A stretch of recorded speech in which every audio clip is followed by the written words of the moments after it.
We are very excited to have this third workshop with the Florida Housing Coalition experts, Alyssa and Gladys, to talk to us today as a sort of a follow-on, but also if you haven't participated in the previous two workshops, you'll be brought up to speed on some of the key things that we have been discussing. But this is really going to help set the tone for some new topics that we're going to be covering for the rest of the year up through the end of the grant cycle, which is in May of 2022. So good morning, everyone. I'm CJ Reynolds, the Director of Resiliency and Engagement. Alyssa, could you advance the screens? I'll cover off the housekeeping. So we're really excited. We want to have a cross communication. So I think we'll do some introductions really quick because I see we have a good small group and like to encourage some really good conversation today. The standard sort of housekeeping components in terms of, participation. Everyone knows by now, muting, all that good stuff. So as I mentioned, Alyssa's going to, and we will summarize the priorities that were identified in workshop number 2. We really want to hone in on taking a targeted approach to mitigation. There's a lot of strong consideration for different policies and sort of a hierarchical approach to advancing the strategies. We'll talk about the Florida Building Code amendment examples.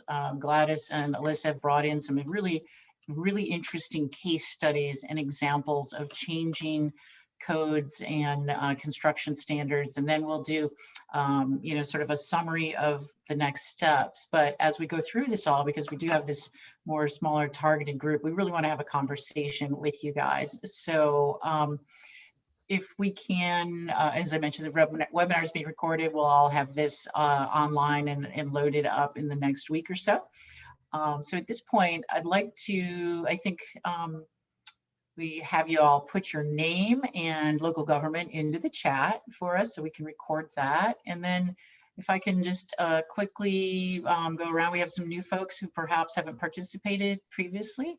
If you could just say your name and organization that you're with, that would be great. And then pop up so we can see your smiling face or your frowning face in my case. So let me start off by just saying, okay, let's go from the counties. So we've got Hank and Evan and then Troy. So first, just go ahead and introduce yourselves.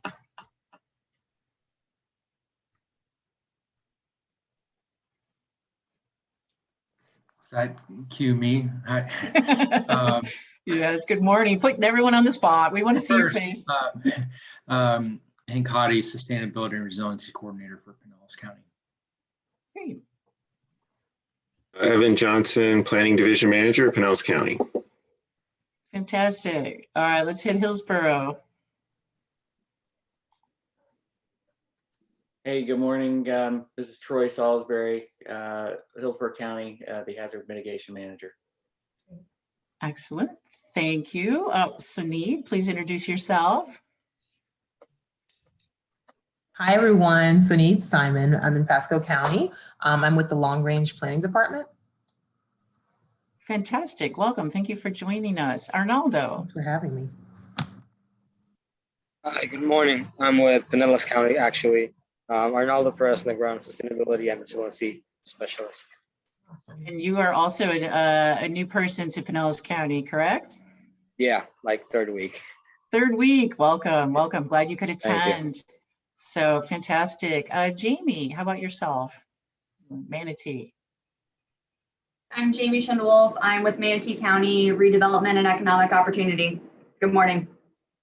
Good morning. Good morning. So now we'll go through the cities. How about Tampa?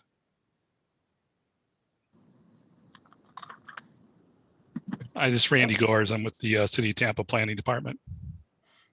Fantastic. Nicole, you were muted. Okay, am I unmuted now, I hope. Morning, everybody. My name is Nicole Steller. I'm with the City of Tampa Housing Community Development Department. I'm a construction programs coordinator managing federally funded and state funded funded projects, construction projects. I'm not as new as Arnaldo, but I've only been with the city for 2 months here. So Excellent. looking forward to working with everybody. Welcome. Thank you for joining us. Denise, sorry I missed you when we were doing Manatee County. Could you please introduce yourself? Yes, my name is Denise Thomas. I'm with Manatee County Government, Redevelopment and Economic Opportunity. I am the Community Development Manager. You have been such a fantastic participant. Thank you for joining us in this workshop as well.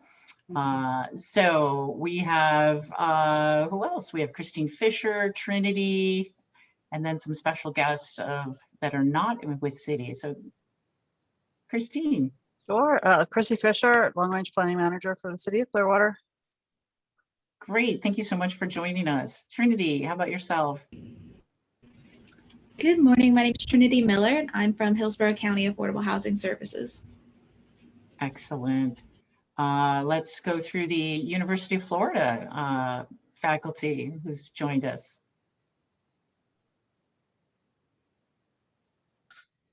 Hey, Jeff Carney, University of Florida School of Architecture and the Florida Institute for Built Environment Resilience. Thanks for joining us, Jeff. Hey, I'm Andrea Galinsky with the UF Schimberg Center for Housing Studies. Excellent.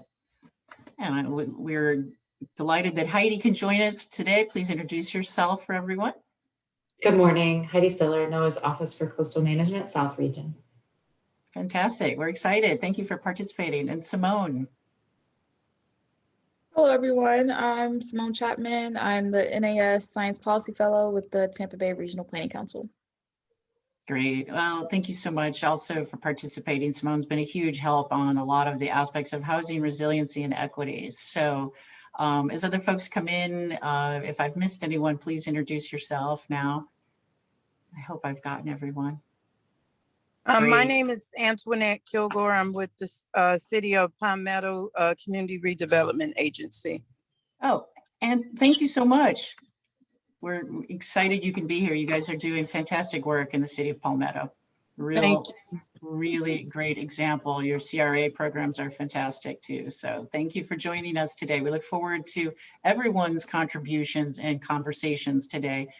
So now I'm going to turn it over to our Florida Housing Coalition team and they can get rolling with the rest of the meeting. Thanks. Great. Thanks so much, CJ. And hi to everybody. It's really nice to see all of you here today. My name is Alyssa Plancher and I'm with the Florida Housing Coalition. And I'm a technical advisor here, working among kind of all of our different departments. And Gladys, I don't know if you want to hop in and introduce yourself before we rock and roll here. Well, hi, everybody. Gladys Cook. I'm the Coalition's Director of Resilience and Disaster Recovery. It's so great to see everybody that came today. Really happy about that. Yeah, great. Thanks, Gladys. And so as we kind of jump in here, you know, I just wanted to take a minute to acknowledge the diversity of skills and roles that we have here today. And I think that there's so much importance of that. And as we approach resilient residential development, we wanted to come to you today with kind of this forward thought of, you know, what really is possible using, you know, all of the skills with all of your different departments and how to really create new resilient construction and increase those construction standards. So we hope that you're able to take some of this information back with you and implement it within your municipality. So, and then, you know, our presentation today is really, it welcomes feedback. We want to have conversations. So if there are things that come up that you think are important, feel free to chime in and let us know. So thanks. All right, so first thing we're going to go ahead and do here is just summarize what we talked about in the last workshop. So just as a reminder for folks who maybe weren't with us from the beginning, when we first started meeting with everybody in the region, we really walked everybody through the assessment tool that we created. And the assessment tool is your planning assessment to determine how your plans, your long range plans, your PDRPs, your local housing assistance plans really adhere to equity, adhere to mitigation, and how they're actually targeting specific areas in your community that we know are the most vulnerable to these probable hazards.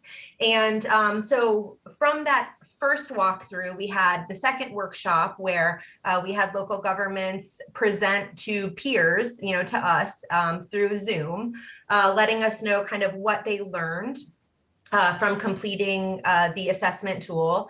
It's really a self-evaluation to determine, you know, where are areas that of opportunity that can be improved upon. That's really what it's about.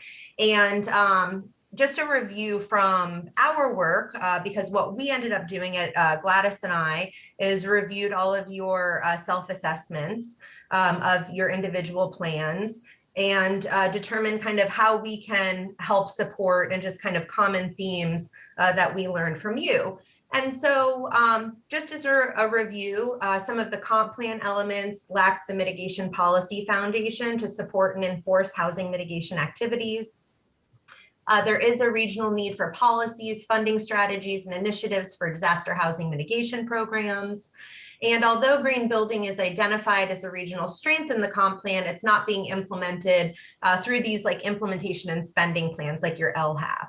And low and moderate income neighborhoods and areas impacted by disinvestment are not being prioritized for housing mitigation activities in the planning and response framework. And so that's just some of the information we came up with based on the evaluation of your assessments. And the areas of opportunity that we identified are really creating that structured policy foundation to incorporate housing mitigation. And so that will influence the land development regulation and spending plans. And so, you know, we'll talk about this in a minute, but the construction standards are really that foundation. So what does your code say? What's required in terms of your land development regulation, right? So we're going to take a deep dive into that today and how that kind of intersects with your long range planning, your building department, and all of these other departments that you're working with, like floodplain management. And so the LMS, you know, using these community resilience indicators and evidence-based policy and standards to enhance disaster housing mitigation strategies. So these are things that when we talk about code shortly, it's really going to be this foundation of being able to have these higher standards for your construction and new construction in hazard areas. And I'm not going to dive too much into the LHAP, but we really want to make sure or emphasize the importance of using, you know, the SHIP dollars through your LHAP for these housing mitigation activities and incentives through your AHAC. And your PDRP is standardizing your housing mitigation techniques and post-disaster redevelopment. CRS is actually kind of the root of what we're going to be talking about today. So your community rating system is really the foundation of how you create higher standards in your community and get them approved through the state to modify the building code for your unique needs in your community. So what we also learned from reviewing all of your self-assessments is that, you know, communities could really benefit from the opportunity of improving their CRS rating score, which would decrease their national flood insurance premiums. And so this is something that is directly tied into how you can increase your building code standards, so your construction standards, to improve your CRS score. And so we'll talk about that today. And then of course, the construction standards, that's directly tied into your CRS and your rating. And so that's really the I don't want to say, you know, the primary topics we'll be talking about, but we're really going to hone in on some specifics here shortly. And so the regional summary based on the local government's feedback was the local governments who participated really wanted help improving their construction standards and, you know, promoting these incentives and housing mitigation activities. And so that's really what we're going to talk about today. And so does anybody feel like we missed anything, or we think we want to address anything at this point before we move forward? No. All right, well, we'll keep rolling here. All right, CJ. So I think you're going to hop on to talk about your regional resilience action planning. Great. So thanks for the background on that. This sort of confluence of resilience and energy efficiency and sustainability planning and housing being recognized is really one of the #1 priorities in the region, housing affordability, building, constructing more housing.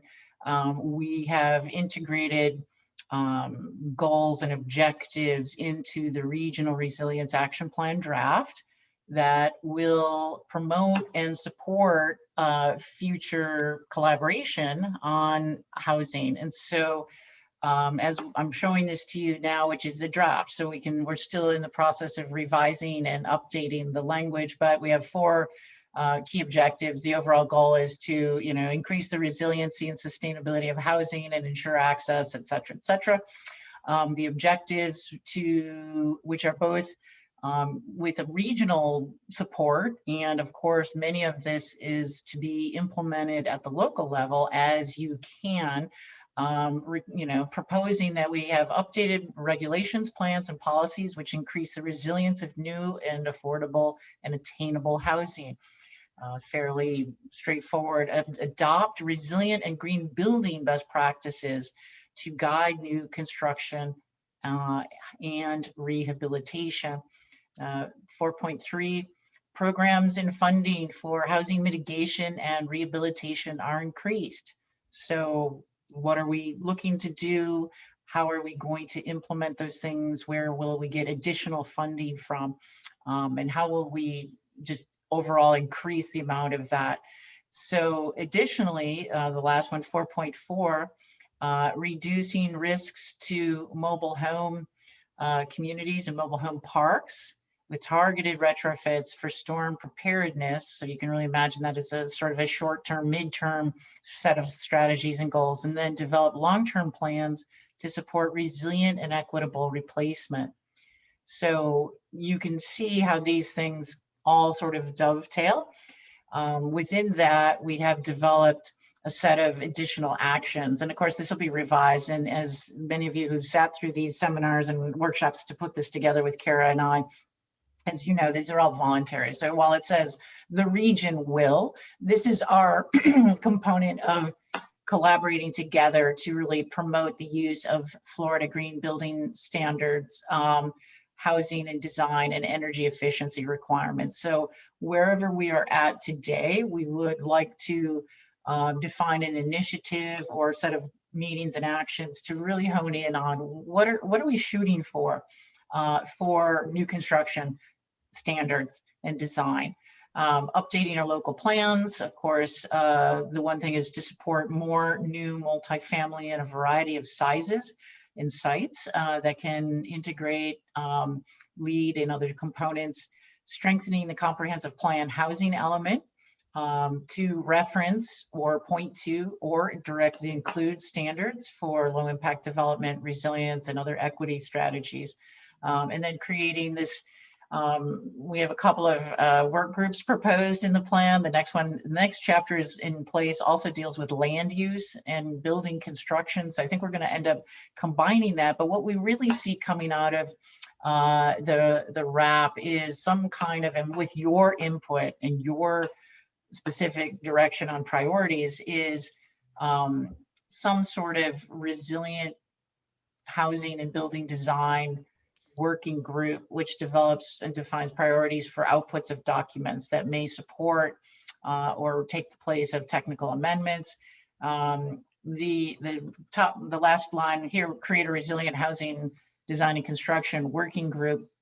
We have several local elected officials in the smaller cities who've directly asked for a very straightforward guide to really help development have a clear perspective of what we want to do. And so we've, on the steering committee, the idea is having regional goals and standards and construction will help us, and also help with the consistency of design, the consistency of quality and safety and efficiency, et cetera. So as we go through the workshop today, your comments are not just helping this, participation here, because one of the other outputs for the Florida Housing Coalition and their participation in the REACH grant, as well as with all the other team members from UF and USF collaborating, is one document that reflects model language of some sort.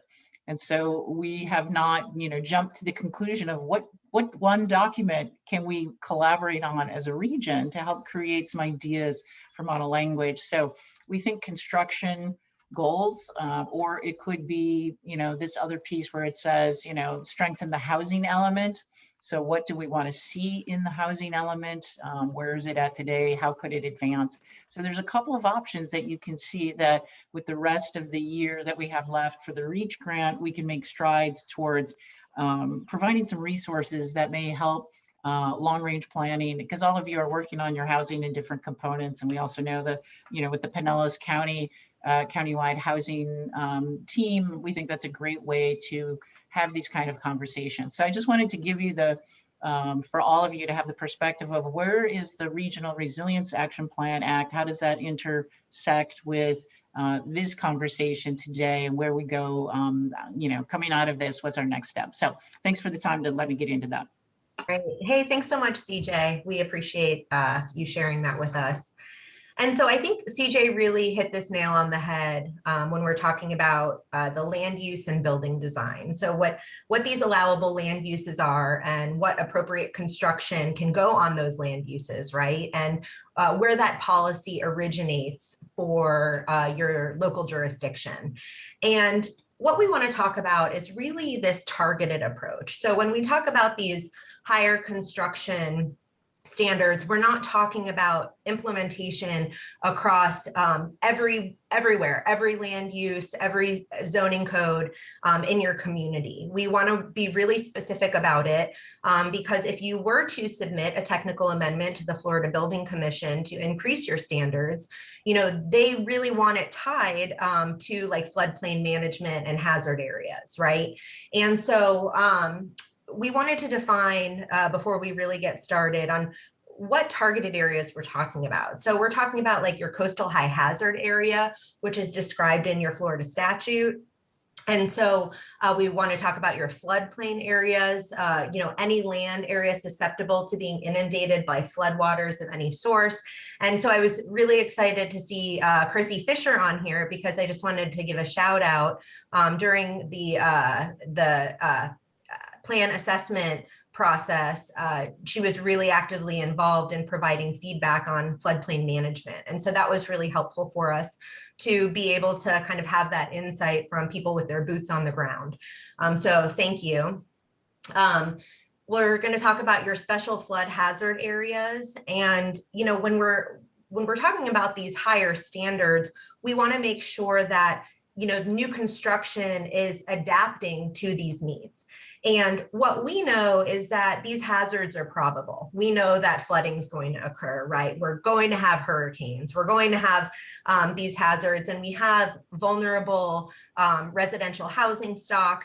And if we go into this with this evidence saying, we've conducted these vulnerability assessments, we understand where the floodplain is located, and the firm maps highlight these vulnerabilities. What type of construction is really necessary, what level is necessary to ensure that that construction is going to withstand these catastrophic events, right? And so that's why it's really important to really define what we're talking about in targeted areas. And we also want to talk about targeting vulnerable populations. So, luxury development, I live within the city of Miami Beach, and our coastline is lined with, high density luxury development, condo canyons. And generally, as an assumption, people who can afford to purchase those are resilient buildings. They come with the hurricane windows, they have the flood prevention, right? But what we're really talking about are layering these vulnerabilities. So we have lower income households who might not have the income capacity to, mitigate these risks. We have elderly households who may need also modifications in addition to this mitigation.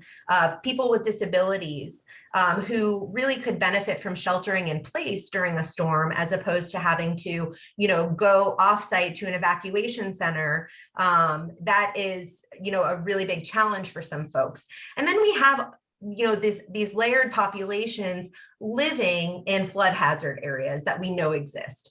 And so, are we going to elevate their homes? I mean, we understand that that's a really big challenge.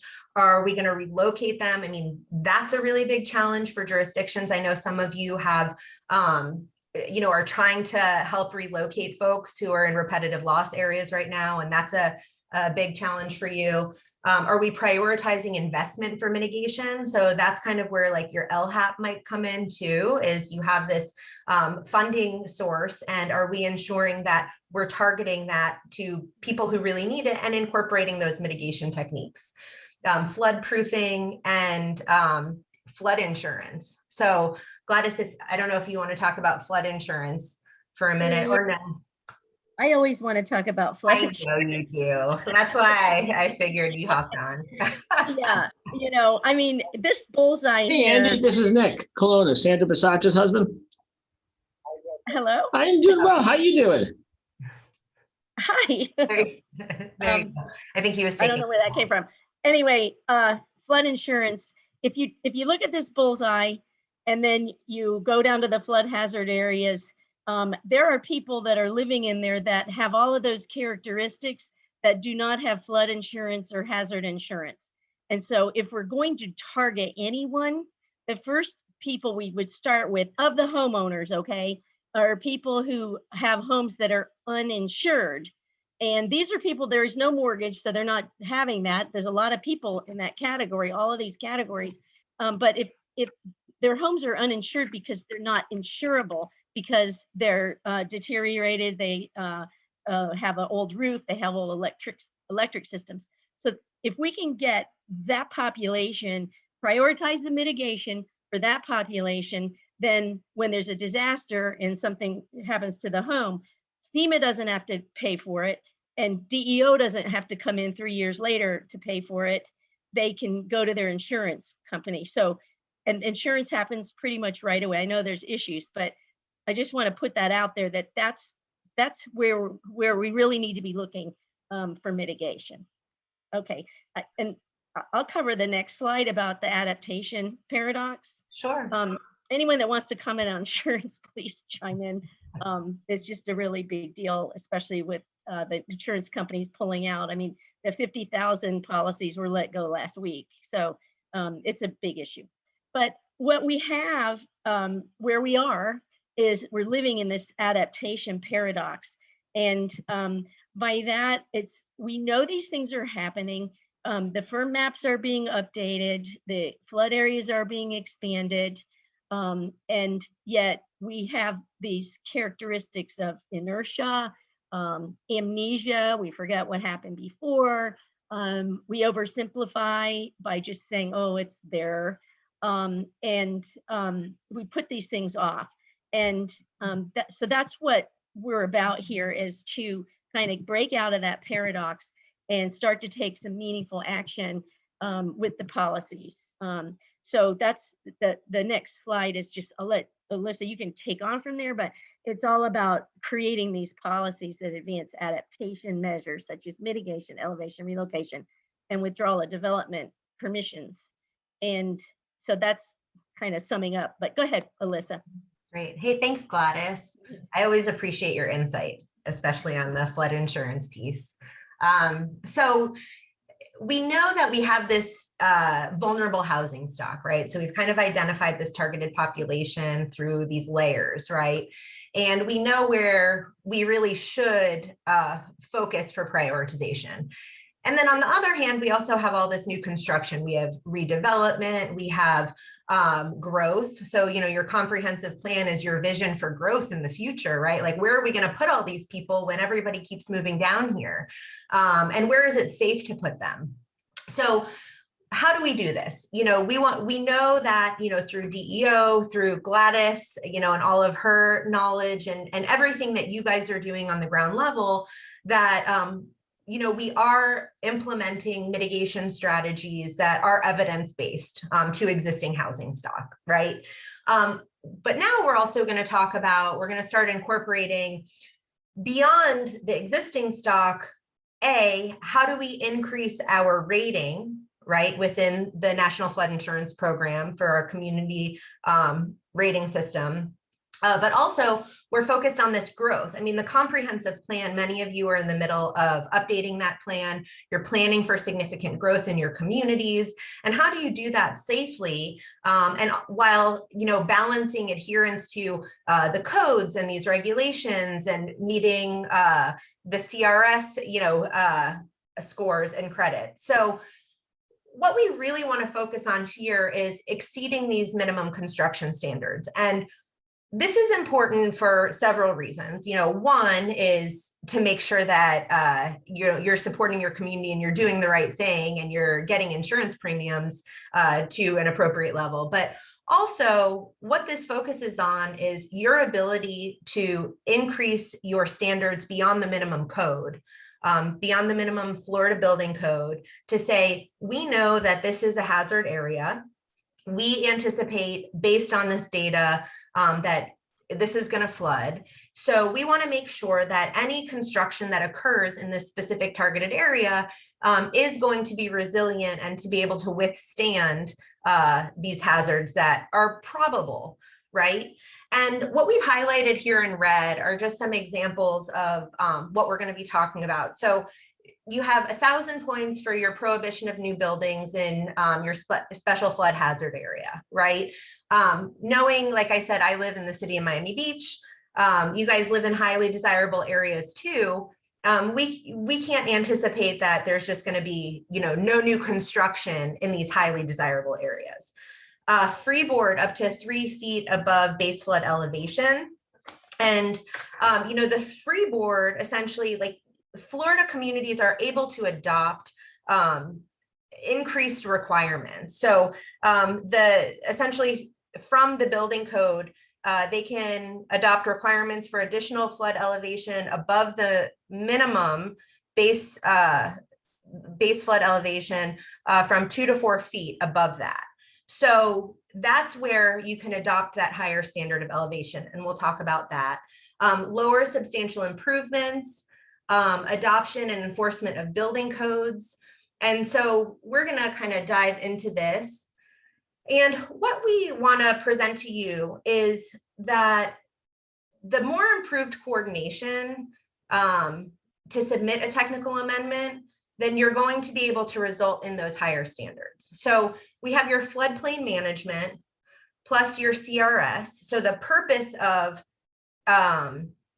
essentially creating this local ordinance is your floodplain manager identifying these hazard areas and areas that need that improvement to increase your credits within your CRS. And you complete that local ordinance, and then that's where you submit your technical amendment to the Florida Building Commission to increase from the minimum standard of the code. I just want to make sure that that kind of makes sense, how we've mapped that out for you here.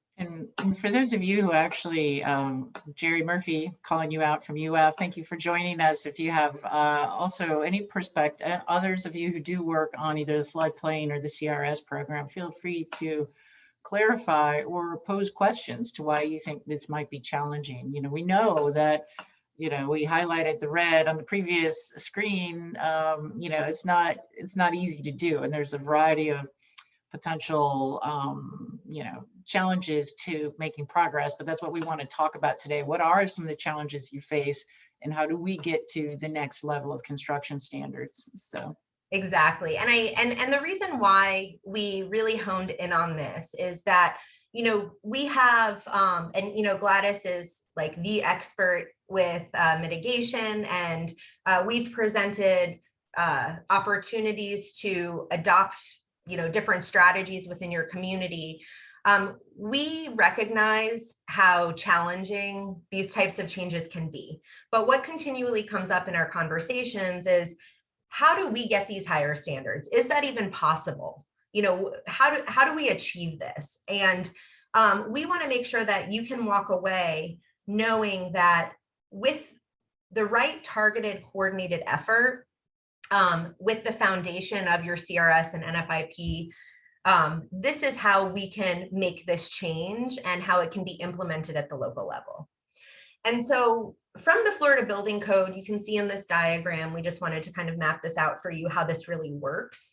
And your ACE, that's your American Society of Civil Engineers. And so that's really where the construction code lives with flood design, right? So when we're talking about Florida Building Code, they're getting this information from like your international code, and then the ACE code that's incorporated into the Florida Building Code to create flood resistant development. And so we want to help today build your case for this technical amendment approval process. And we think that this is kind of the gatekeeper on how change can actually be enacted within local jurisdictions. And so, of course, there's always a hierarchical policy, and we experience that with, you know, all of the different planning instruments and kind of how even like with the comprehensive plan, the policies in there impact your LMS, that impacts your LHAP. And so, you know, we recognize that identifying the origination is really valuable. And so we have your international codes, you have your federal codes of state, that includes your ASCE and the state, and then the local codes. And generally with like the local ordinances or your local land development regulations, they're referring back to the Florida Building Code minimum standard. And then we're going to show you some examples in a little bit about what it really looks like to make that modification and get the approval to increase that code.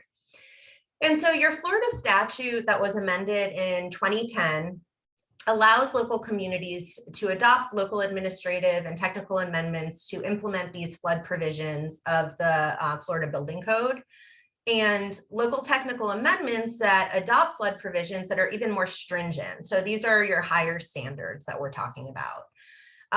And in reference to adopting the ordinance or administrative amendment to the Florida Building Code, it needs to really be directly related to the NFIP incentives. Like that's kind of that link right there.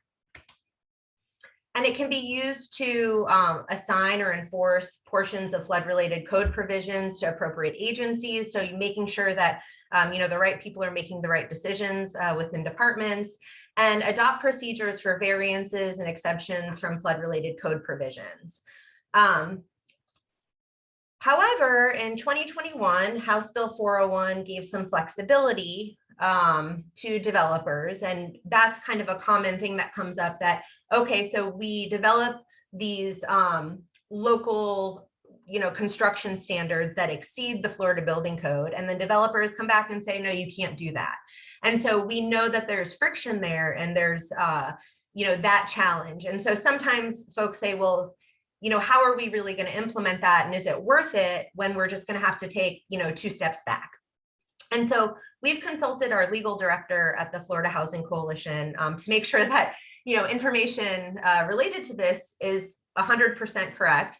And essentially, House Bill 401, yes, it does give developers that tool to challenge you if you adopt more stringent standards. But the trick is that that's if you did not go through the technical amendment process. And so if you've gone through, your local government has gone through the technical amendment process, submitted that and gotten it approved by the Florida Building Commission, then that stands. However, your technical amendment has to be updated every 3 years. So you have to resubmit that. So that's an important item to note. And like we mentioned before, you know, there is that resistance to prohibiting residential development in your coastal high hazard areas or flood hazard areas. So we know that. I mean, we live in such a desirable place, and people want to come here and want to visit and live here because, you know, the beautiful coastline and because of the weather. So, you know, we understand that. And to assume that, like, based on your future land use map, that there's going to be, that you're going to prohibit development on a certain zoned area, preventing a certain land use, you know, that may not be realistic for where we live. So we want to be thoughtful about that and how we present. And so we have our FEMA and FIRM maps, and we know that they're changing, right? In Palm Beach alone, before, you know, there were, you can see the screen, 37 new properties have been added to the FEMA flood hazard zone. And so those didn't exist on that FIRM map before, right? And now, all of a sudden, even though those residential units have been constructed, all of a sudden everything changes. And so is there a way, obviously we know we can't use all of these projections to assume that, you know, everything's going to be in this flood hazard zone in 40 years. But if we know, and we have data now based on the firms, based on FEMA, you know, based on flood hazard mapping tools, kind of looking at these overlays of kind of what exists currently and where you really want to target these higher construction standards, we want to make sure that we're providing these resources so you can be thoughtful about how you want to prepare for your community, right? Because these maps are changing. They're, you know, the flood hazard zones are changing all the time. So we want to be thoughtful of that. And what we really want to know from you is, you know, how is your community responding to these expanded flood hazard areas through regulatory policies? So if anybody has examples of what's going on at your ground level in your local community and how you're responding to that, we want to know about that.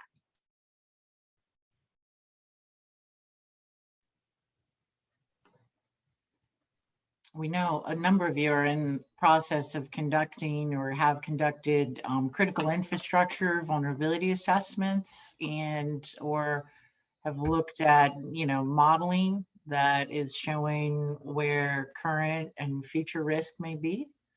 So yeah, we'd like to, you know, so basically we want to get your initial reaction to, based on where you're at in your process for resilience and or housing planning.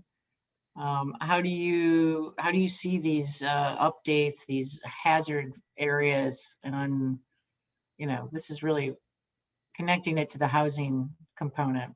So, Hey, CJ, hey, I guess I can go because I think you were alluding or prompting at least for someone from Pinellas County to go. And I'm not going to speak for our floodplain manager, but can you confirm or clarify when you say how is your community responding? Do you mean like the residents or general stakeholders, or the community, like the local government responding? How is it?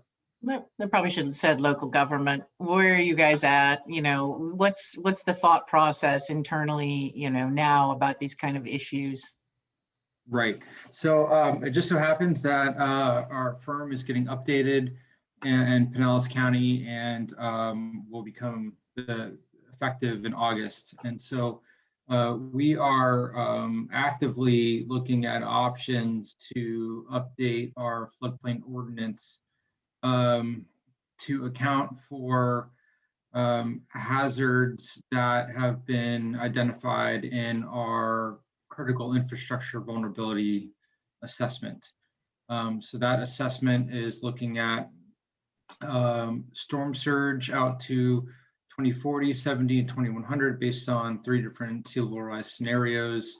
And, you know, we have different return periods within there, but most prominently, we have a 100-year return period within those years. And so, you know, we're trying to look at the differences between, you know, the firm that FEMA wants to give us and then, or has established, which is based on old data, and the vulnerability assessment. And we've kind of picked, you know, 2100, 100-year, and looking at the differences between the two and basically wanting to select the best available data to set the zone. So it would be somewhat above standard or minimum standards from FEMA. That said, the vulnerability assessment data is so new that folks are having a hard time understanding it and grasping it. We haven't, because the project hasn't been completed, it hasn't gone through multiple peer reviews, nor, even though we're doing that now, nor has it been submitted to FEMA to counter their own data. So we're trying to work on regulatory policies, but we have to get buy-in. And that's the other thing too, is, we're not just trying to understand and learn and figure out how to respond to the data, but we're also trying to appreciate the different opinions out there, including municipal officials. So we've got, there's a lot to unpackage there, but we're interested in expanding the flood areas, hazard areas based on our new data, but the data is almost so new that it's been hard to squeeze them together. Yeah, thanks for that very helpful insight on the different factors of the processes that are involved. I think it is enormously complicated, and awareness and understanding of the flood risks to the different areas and housing is a challenge and need for education on that. Randy, can you, I know you guys are really looking at some aspects of land use and flood risk for storm surge and how that may be affecting housing. And I know Pasco County, everybody's doing some aspect of flood hazard analysis. So any other thoughts about where you're at in this context of how your stakeholders and leadership currently perceive or understand, the potential for these, basically we know we're going to have to do a lot of education on what areas are expanded or targeted flood hazard areas, and really defining what that risk looks like and what those impacts look like before we can get to saying you need higher construction standards that can get supported for those areas. So it's like the data process, but we have to understand what we're going through. So any of the cities or other counties want to talk about their vulnerability analyses or any of your planning? Well, this is Randy Gores of the city of Tampa. We're just at the planning of the vulnerability stage, identifying the vulnerabilities. We just finished a sea level rise study that projected where our sea level rise impacts are going to be, and put together some potential regulatory options. But everything we've done so far has just been very general development in terms, nothing yet specific to housing or any other land use type. So we'll be looking at that over the next year when we start looking at our comp plan update. Oh, very good. So there's a number of comp plans that are going to be updated over the next year, and folks are submitting that. So anyone else want to talk about that before we get going? They've got some fantastic examples to share. So, okay. All right. All right. Thanks. We'll keep rocking and rolling here. Great. Thanks everybody for sharing. I mean, this is, sometimes I think there's just so much information, and really figuring out the linkage, and kind of like Hank was saying, there are just certain elements that are so new, and how do you kind of fold this in, and where, the buy-in piece, we know that is such a challenge, and it kind of goes back to this adaptation paradox that Gladys was talking about, that how do we really take this and use it? And so hopefully you'll find this part of our workshop today helpful. So we're going to talk about some of the examples that we found of technical amendments through the Florida Building Commission. And again, the purpose of these technical amendments is to provide that more stringent standard than code. And it's for the purpose of participating in your community rating system. And the amendment the amendment may require a design flood elevation above the base flood elevation. So these are some things that we're gonna take a look at. And so has anybody submitted a technical amendment, or was anybody involved in the process to develop policy for the ordinance? Does anybody have experience with this that's at the workshop today? All right, well, I will take that as a no. That's all right. So that's great though. So what you can do is you can go to the Florida Building Code, the Commission website, and you can search all jurisdictions. What I looked up was under a short description, I put in flood, I put in community rating system, CRS, I kind of put these buzzwords in to see kind of what might come up. And the more I learned about it, the more I was able to hone in, and I went through all of the counties located within the Regional Planning Council, some of the cities, because there's a number of you folks. So we didn't want to overload you with information, but this is how you access technical amendments and administrative amendments that have been submitted and approved to the Florida Building Commission, if you're interested. And the first example we want to provide to you is about Miami-Dade County. So Miami-Dade County submitted their technical amendment that was approved, and essentially it synchronized their flood enforcement. So Miami-Dade, I live here, is a huge county, obviously, that you know. And what they did is they took all of the floodplain managers from all of the municipalities and they brought them all together and they coordinated them to create a policy that was able to be applied throughout the entire county. And so it was this multi-jurisdictional coordination. And then that county ordinance then was sent up to the Florida Building Commission as a technical amendment and or administrative amendment. And then that was really the foundation of that modification to the code. And that's super helpful because, you know, you have all of these different municipalities. And what we also saw, for instance, in like your local mitigation strategies that we reviewed when we were creating this assessment tool, is that all of these different comprehensive plan elements, right? Like sometimes they were consistent, sometimes they might be saying different things. And obviously everybody's planning for growth differently. People have different hazard areas.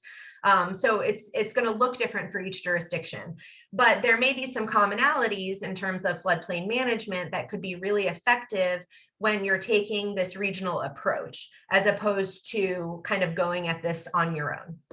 So we wanted to bring that to your attention. And each of the examples that we provide on this slide, the link is provided to you if you want to research those independently and bring those to the attention of other folks within your department.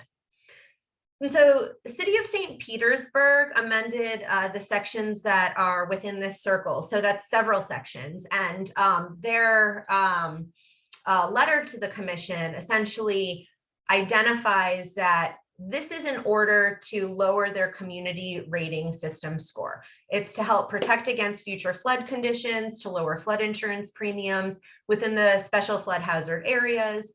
And so they're amending the city code to a higher standard to protect life and property from flood hazards. And they identify specific flood hazard areas, A and AO, and we'll talk about, let's see. They increased elevation in flood hazard areas, and they lowered replacement cost depreciation value from 50% to 49%. And so the ordinance changes are all on the Florida Building Commission website once you go through that search engine. In Leon County, even though they're outside of the Tampa Bay Regional Planning Council, we wanted to provide this example to you because I thought it really incorporated a lot of different pieces that were very effective. And so they added, so for flood hazard areas, they identify for buildings located in flood hazard areas established by this table. They added in or in close proximity to, so that gives you a little bit of flexibility to expand. And then they amended to reflect the local land development code. So instead of everything referring back to the Florida Building Code, such as design elevation as determined in section R322, they have crossed that out and modified it to say located in the flood protection elevation determined in accordance with the Leon County Land Development Code. And so that's giving them that ability to have that higher standard. And then also for Leon County, a good example here, and this directly aligns with like your CRS, the table that we went over at the beginning of the presentation, is your firm plus 3 feet and not less than 5 feet. So the Florida Building Code says 1 foot and not less than 3 feet. So they're increasing that by an additional 2 feet, right? So, or 3 feet above the base flood elevation. And so they're taking this for the specific hazard area and modifying the code above the minimum Florida Building Code standard for construction in that area. City of Largo also has modified their code through an ordinance for foundation walls. So the modification to foundation design and construction for residential buildings. And so I specifically looked at residential technical amendments that applied to residential development. City of South Pasadena also talks about additional freeboard. So they have their technical amendment providing the additional freeboard of 2 feet. And City of Clearwater has some really great examples also in terms of increasing elevation beyond the minimum Florida Building Code standard. And they directly talk about coastal A zones and how they're modifying the ACE 24 and the elevation requirements in terms of the base flood elevation plus 2 feet. And so sometimes I think when we talk about higher standards, and especially when we're presenting this, having to deal with the reality of developers and elected officials and other folks who are making these decisions and adopting ordinances, sometimes there's this big pie in the sky idea that, oh, well, we're going to require you to, create something that doesn't exist, right? Well, the fact is these exist, and these changes exist within your region, within the municipalities, and having that additional freeboard isn't that, oh, well, you're not mandating that they have pylons, houses on pylons or everything, in everywhere within your county. And so I just want to be really thoughtful about bringing back to this targeted approach that, we're not talking about everywhere and for everyone. We're talking about very specific areas and ensuring that, by 2040, when you're looking at your sea level rise, is that development still going to be there? And if it's not, well, okay, so it lasted for 19 years, thinking about it in that perspective. City of Clearwater also made modifications to the Florida Building Code about residential foundations that further aligns with CRS scoring. Manatee County made modifications to enclosure limits, and that's really important, and that's also reflected in your CRS rating system. And Pasco County submitted a technical amendment to establish the design flood elevation, but that was in 2012. And so the local governments have to resubmit the technical amendment for approval every 3 years. And so that, even though they have that, historically, you want to be able to bring that back to the building commission. And so, for you guys, how can you incorporate these higher standards in your planning instruments? Like, what are things that, based on these examples, what are things that you think are possible, with the barriers and the challenges and the forward thinking that we have now? Especially because many of you have completed your assessment of all of your plans. So you know your planning instruments in and out.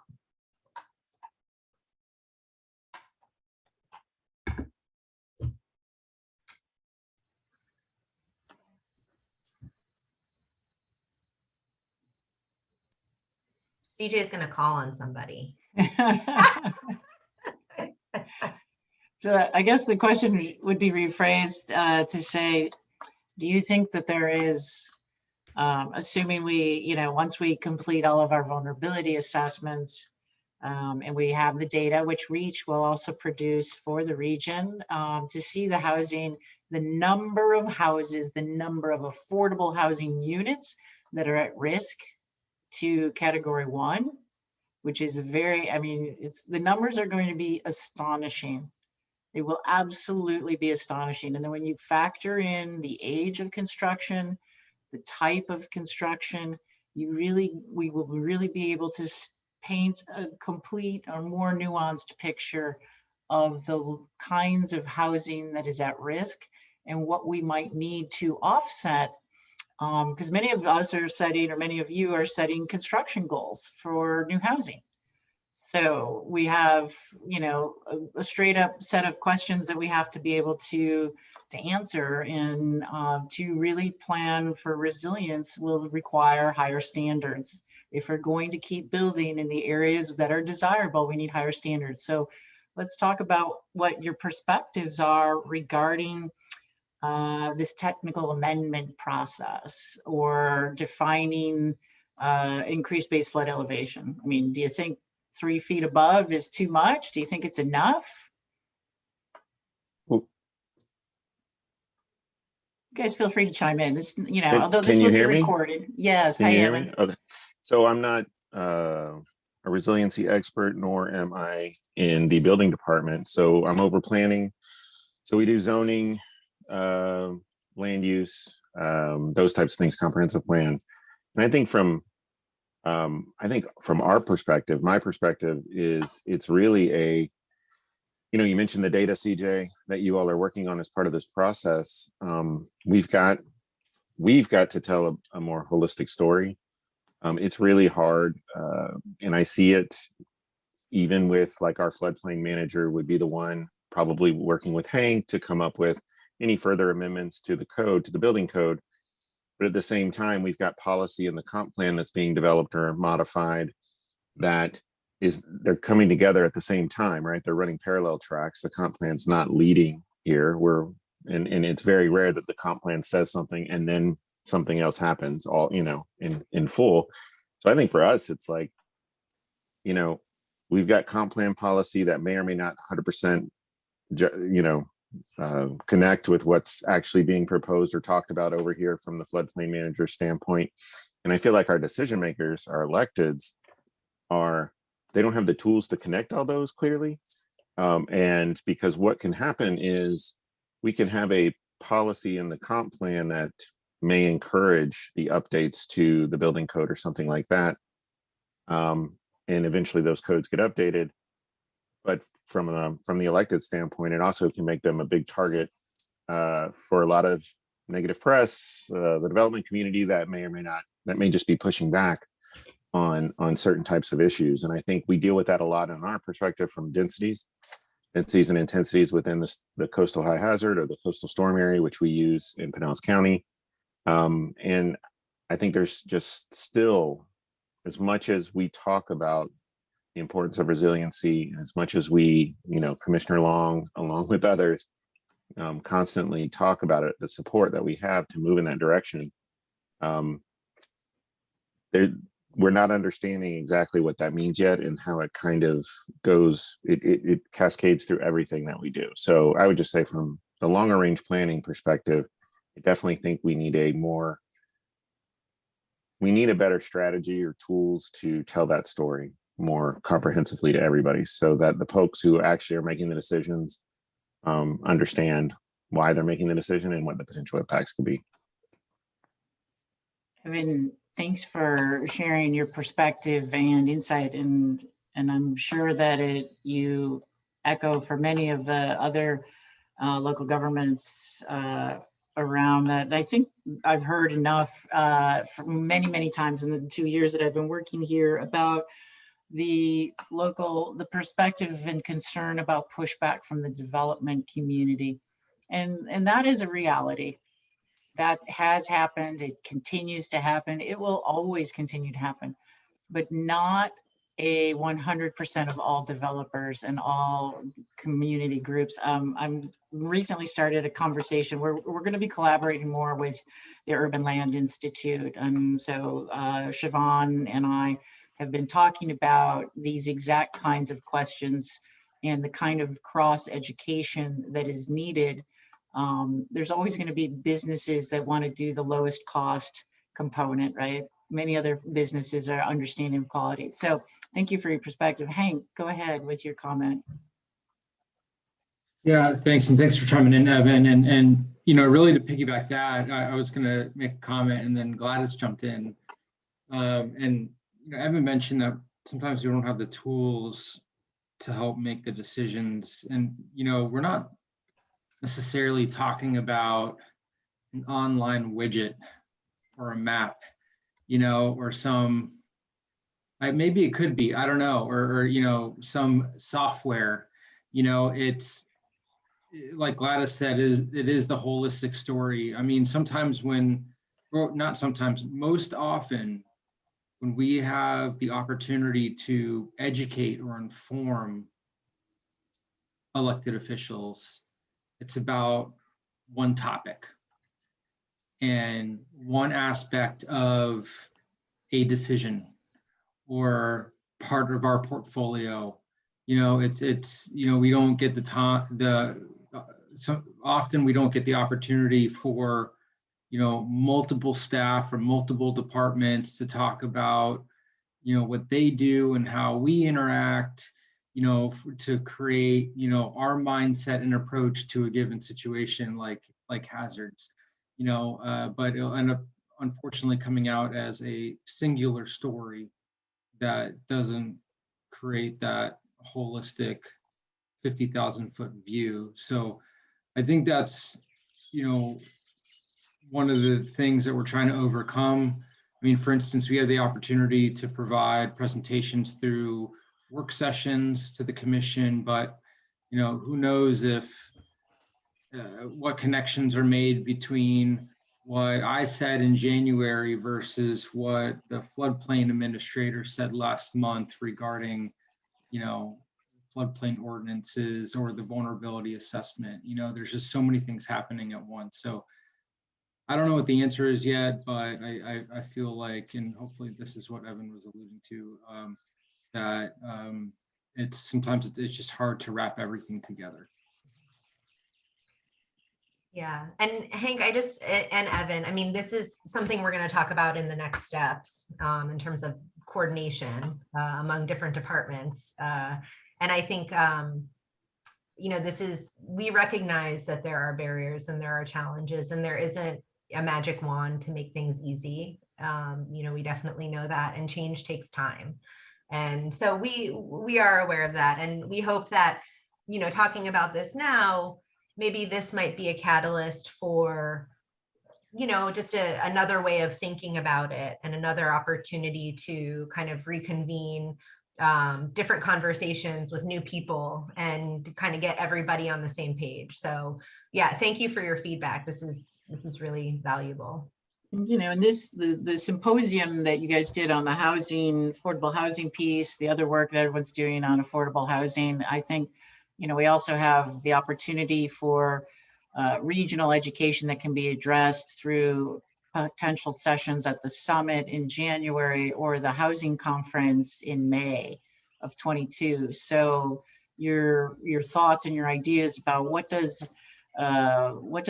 the digestible education of these intersecting issues look like for the elected officials, and how do we get support from the development community? I think this is going to be some really good strategic conversations that'll, you know, continue to evolve over the next several years. So anyway, thanks, Alyssa. Yeah, let's get into it. We got about 20 minutes. So we're gonna move through this. So we just wanted to give you just some examples of what the resilient construction can look like and really the outcome of this. So I'm sure we're all familiar with elevated homes on pylons.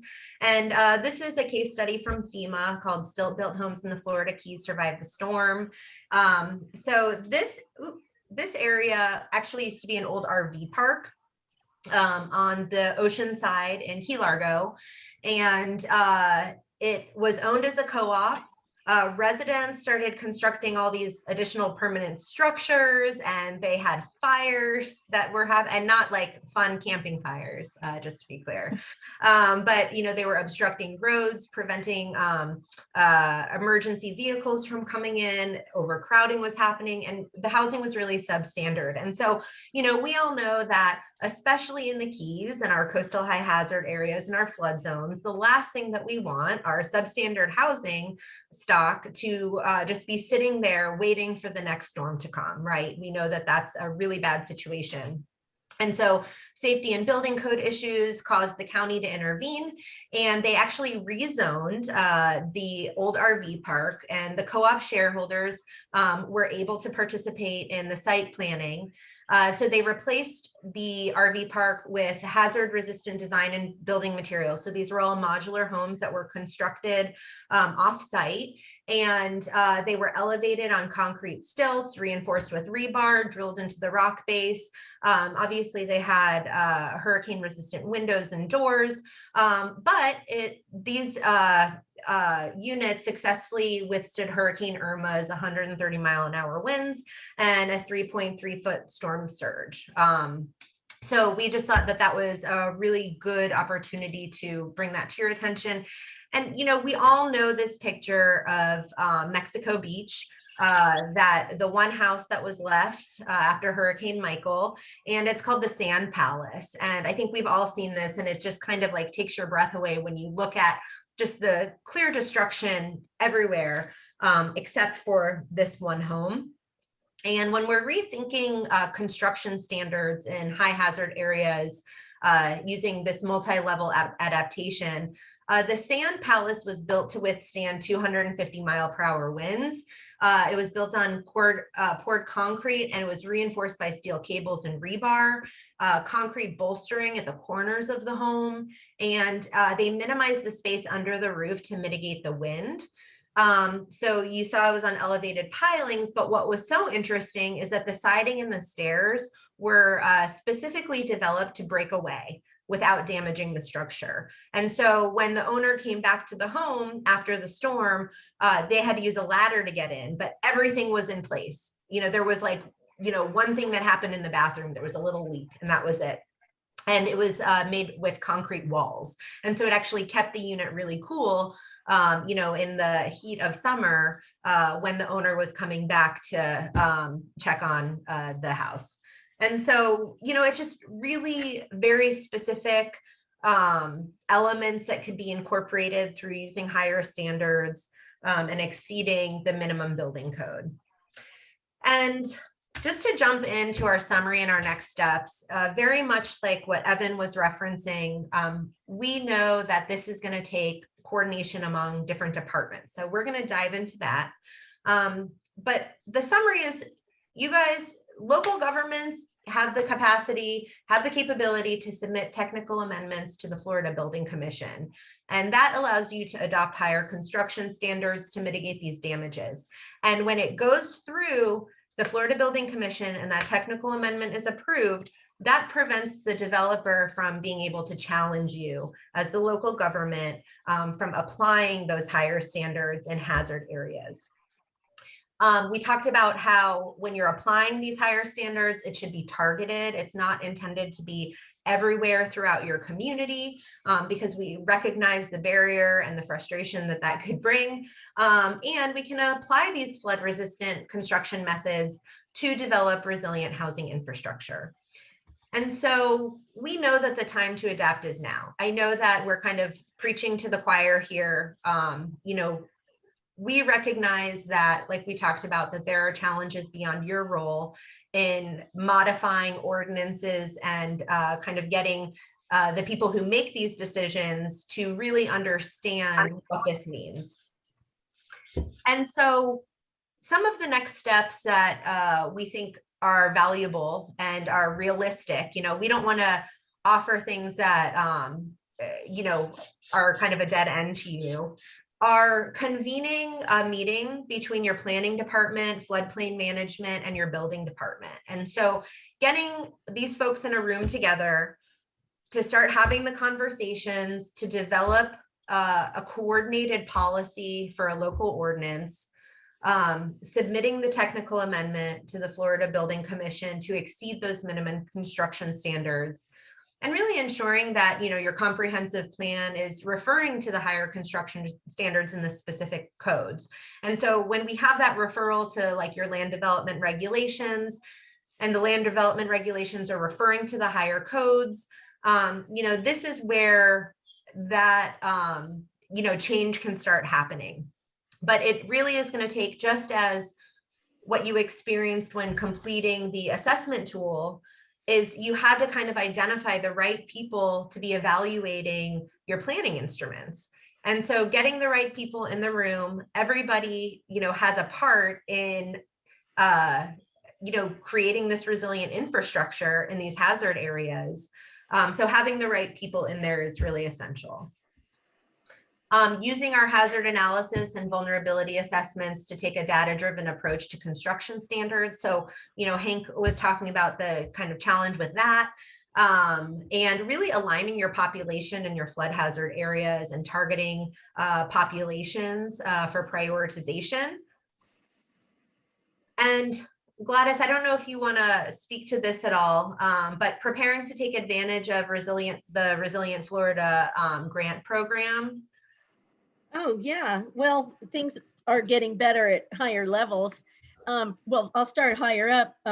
The White House announced that the BRIC program, the Building Resilient Infrastructure and Communities, it's a FEMA program. It's through the Stafford Act. Last year, it was $500 million. And this year, it's going to be $1 billion. And that's money that flows from FEMA to Florida Division of Emergency Management, who people apply, or local governments apply to FDEM for these funds. And the funds can be used for housing resilience along with infrastructure. And so we have a really good opportunity there. There was also the Federal Storm Act that was passed in December, which creates a revolving loan fund that would be used to replenish and make loans to state and local governments. And I think that that is what Governor DeSantis was talking about when they created the Florida Emergency Preparation Loan Trust Fund, and that they would bring money into that so that repairs could be made more quickly. But along with that trust fund that's in the governor's office, Resilient Florida was created, and with $1 billion into the trust fund. But Resilient Florida will be operated by Division of Environmental Protection. And the first year, there's a $615 million grant program, or resilient grant program. The rules are still being worked on with that.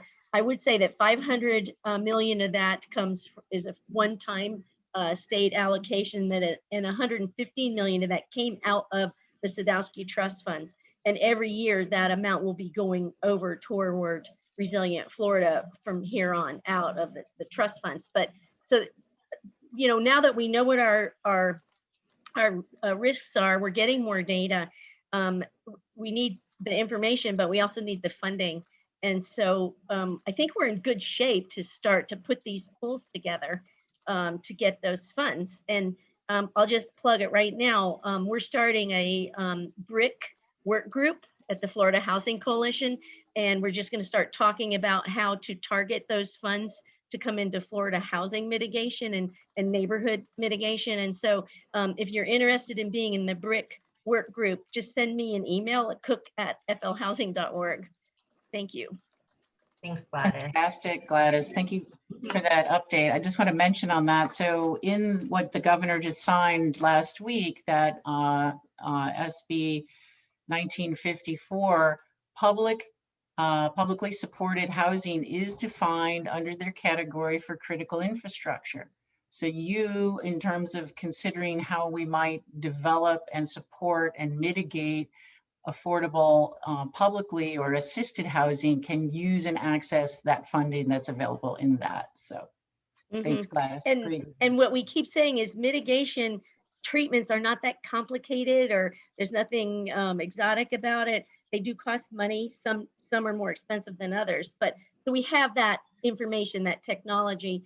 And we think that our SHIP administrators throughout Florida are perfect to administer things like that because they already do home rehab day in and day out. Awesome. Thank you. Thanks, Gladys. Thanks, CJ. So the next step we wanted to propose to you is more of a regional action, and that's that idea of multi-jurisdictional regional coordination, just like Miami-Dade County did when they brought all their floodplain managers together from each municipality. And so convening a meeting with all the floodplain management experts in your community to develop a regional policy could be really effective. And there can be then resulting in a comprehensive county ordinance based on, having a room full of people with expertise in floodplain management. I mean, that's like a real dream, right? And being able to put that in action can be really effective for creating resilience within the region. And, just to summarize, we know that right? This isn't something new, but the idea that, the regional approach will result in that collective impact that standardizes and expands resilience efforts as it relates to residential development.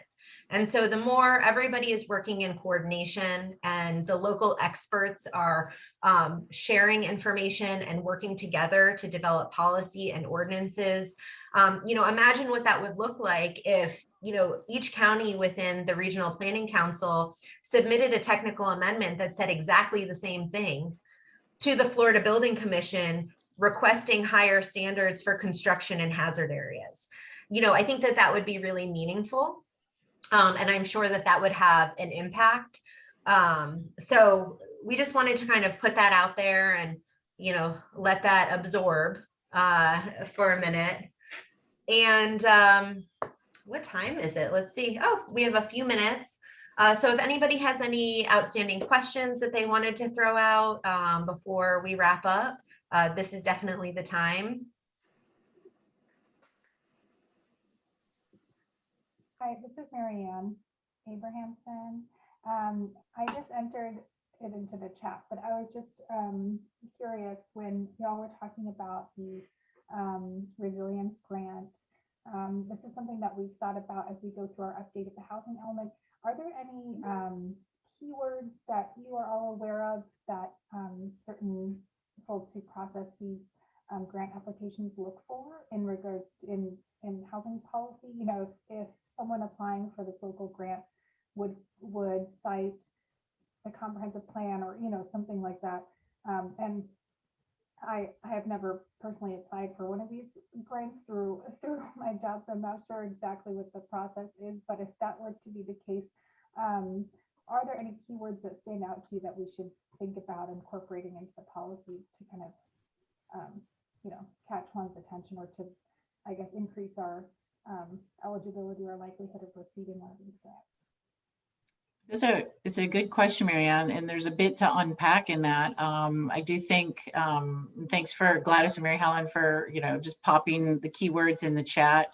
What I always recommend is that people go back and look at the previous year grant language, for example, for the BRIC program, so that you can understand what was funded to whom and see what was a sort of winning grant and what were they doing.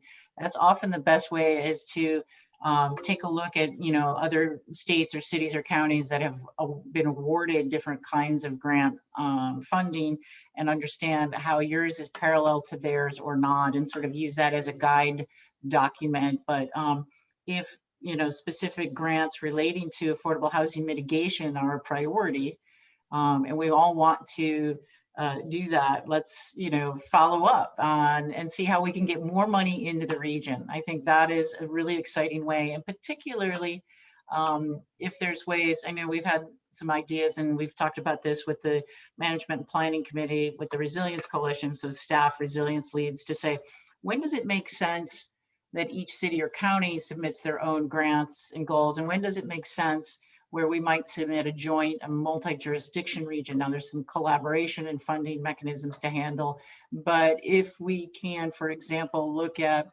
you know, construction design ideas for mixed, you know, mixed units or affordable housing?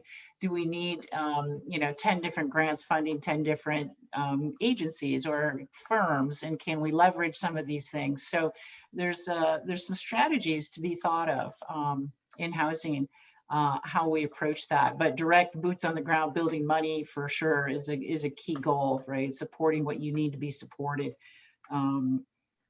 A lot of what the goals of these grants and resiliency will be looking for is data that documents you have also started to track and understand your actual risks and impacts.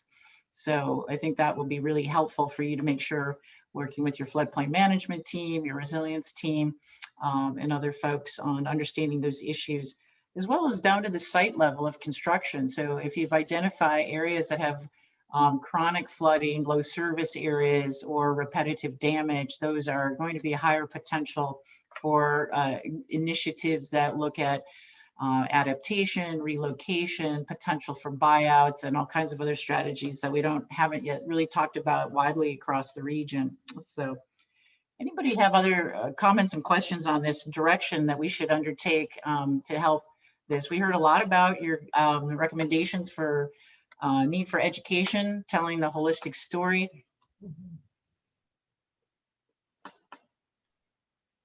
Do we think that increasing our construction standards is generally the right direction? Do we have at least support from you guys to continue to explore this?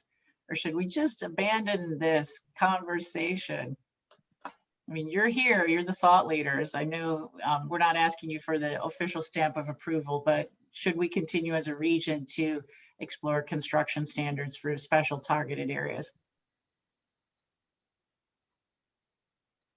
Thank you, Jerry Murphy. He's a floodplain manager, certified CFM, whatever, and a lawyer and a planner. So Jerry has all the special hats, he knows. So that's a great commendation.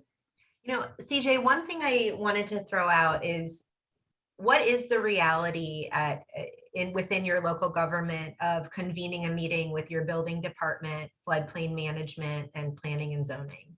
Is that something that's realistic, that you think, okay, maybe it's not going to happen tomorrow, but in the near future, that's something you might do? Well, Pinellas County wouldn't have a problem doing it. In fact, we probably already do, but. Mary Helen, Alyssa, in Pasco County, we've had a major issue in terms of getting our floodplain manager and our floodplain coordinator positions filled. Hopefully they've been filled by now, but those have been open for a little while. And our assistant building official has been acting in that capacity. There had been some talk a couple of years ago about going ahead and going to the 3+ base flood elevation. Mm-hmm. But I think that this was, they felt that the Florida Building Code was going to change. And so I think that they were thinking necessarily that they would need to go through that technical amendment process, that they thought it was going to come down instead of having to be pushed up. And so instead of, I mean, I don't know how many local government, there are what, 29 or 30 local governments within the Tampa Bay region. I don't know how many there are across the state of Florida. It seems that it would make a lot more sense for maybe if the regional planning councils could work with the other regional planning councils who are working with the local governments in their areas to band together to go to the Florida Building Commission. Instead of all of us having to go through this technical amendment process. It would be better for it to be top down versus bottom up. I'm just saying that should be an option to look at. This is a great perspective, Mary Helen. We appreciate that. I do think there can be several levels to how we approach that, and I'll go back and think about different strategies for engagement.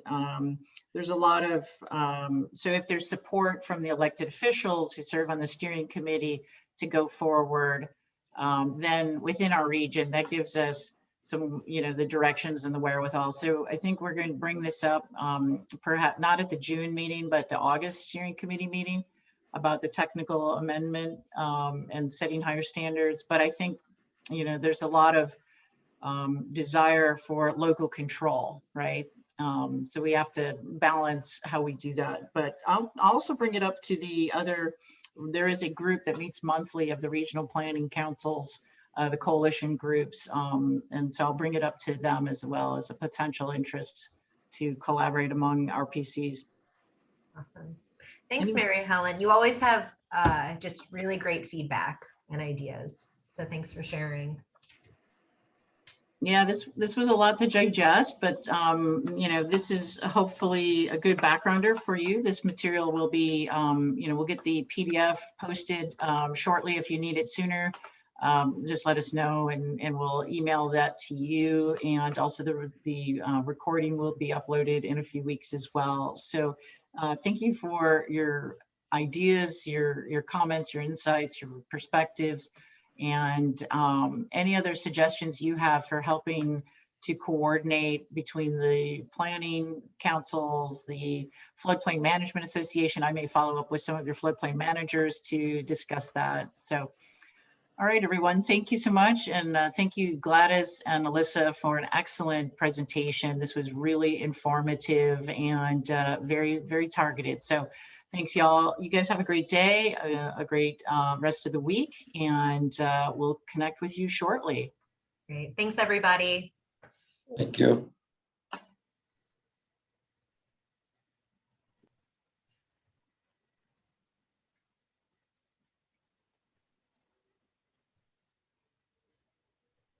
Thanks, Andrea. Yeah, Andrea, thanks for coming. Thank you, guys. I loved it. It was really great. I found it to be very interesting. Oh, good. Awesome. I'm glad I just put a quick link. This particular project is kind of at the state scale and looking about interagency coordination in that kind of level, but kind of addressing similar things about trying to get everyone on the same page and